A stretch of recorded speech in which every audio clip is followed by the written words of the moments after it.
Hey guys, Ian Higton from Eurogamer here. Now if you've played any of the Splinter Cell series before Conviction, you likely don't need telling how good Spies vs Mercs is. They shut our hack down, guys.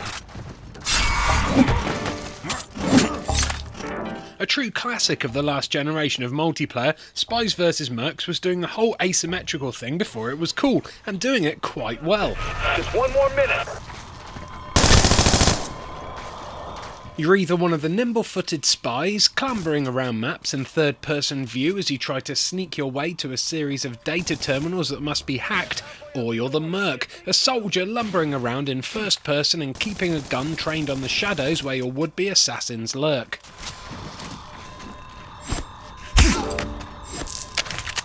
Still, it's nice to be reminded exactly how good Spies vs Mercs is, especially after its curious absence in Conviction. Blacklist's take on the mode is more than a gentle reminder though, it's a sharp slap in the face letting you know of its brilliance. There are 3 key points inside where the data cables are accessible. That's where you need to plant the tracers. I'm marking them on your blueprint and pushing that to your OPSATs. Got it. I'm thinking there might be some options inside those silos. You think we can make a run? They look promising. Go for it. Let's move before someone spots us.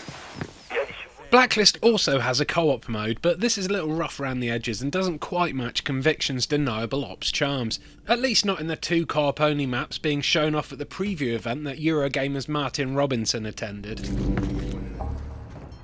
Blacklist makes a handful of alterations to Spies vs Mercs. For a start, it doubles the player count, pitting 4 Mercs against 4 Spies, and weaves in the customisation that's a central part of Ubisoft Toronto's take on the Splinter Cell series. There are still 3 terminals spread out across a map to be hacked or protected, and it's still got that tantalising split between hunters and the hunted, but it's a noticeably more pacey and explicitly tactical take on the mode.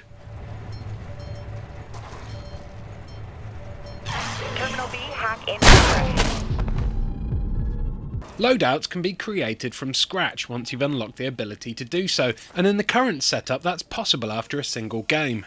There are also a number of presets spread across recognisable classes. The Spies have to hand a Saboteur who can disrupt enemy equipment, an Intel Scout who can tag enemies' whereabouts, and a Predator who, like their namesake, can disappear out of sight thanks to a digital ghillie suit.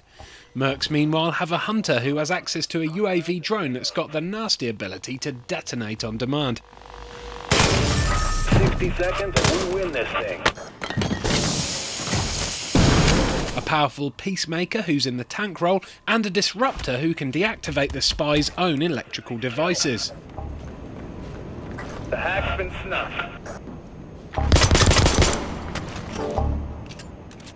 There's a tangle of abilities in play at any one point, and part of the pleasure is working together as a team to untangle it all. There's a great amount of satisfaction to be had in having a tight-knit team of Mercs, a Hunter scouting down an area before a Disruptor neuters the enemy threat, teeing up the Peacemaker to swoop in and finish off the job. It's a tangle that's also disarmingly complex at first, though when it finally all clicks into place there are contests that come close to replicating the joy of a classic Spies vs Mercs match. Thankfully, Blacklist also has a mode that doesn't just come close to replicating a classic Spies vs Mercs match. With a little nip and tuck to the original and all the right places, it does its very best to outdo it. Spies vs Mercs Classic proves that less really is so much more, stripping away the customisation introduced in its partner mode and bringing the player count down to 2-on-2 encounters. There's a larger emphasis put on the play between light and shadow, and the maps on which classic mode games take place are cast in a thick blanket of darkness that's only occasionally punched by little pools of light or pierced by the flashlights on the end of the Mercs rifles. What follows is real survival horror, as 2 Mercs go side by side into unlit and unexplored rooms, frantically waving their lights around in pursuit of spies who could be waiting in the rafters ready to pounce. It's wonderfully tense and also unique. There's no other multiplayer experience that can match the tension created by a round of Spies vs Mercs. That's something as true today as it was when the mode debuted with Pandora Tomorrow in 2004, so its return is more than welcome. Hacker is... Want more Splinter Cell Blacklist info? Then click on that top annotation to be taken to Martin Robinson's multiplayer preview over on Eurogamer.net. But while you're still here, why not give us a subscribe by clicking on the bottom annotation? We've got loads of brand new gameplay footage coming up for all of 2013's biggest and best upcoming games, and you'll be blacklisting yourself if you miss out on it all.